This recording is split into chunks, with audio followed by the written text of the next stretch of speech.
અમદાવાદ મહાનગરપાલિકાએ કોર્પોરેશનની મુખ્ય કચેરી ખાતે ઐતિહાસિક હેરિટેજ બિલ્ડિંગનું રિસ્ટોરેશન હાથ ધર્યું હતું।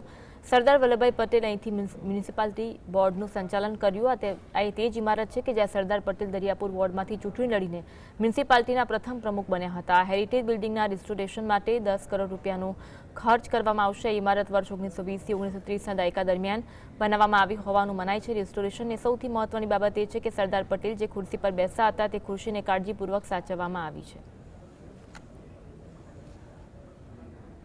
फर्स्ट फ्लोर पर मिनी थिएटर बनवानुं छे। एंटायर फ्रंट कॉरिडोर ए पण डेवलप थवानो छे। डिस्प्ले गैलरी जे छे ए पण फर्स्ट फ्लोर पर रहेवानी छे।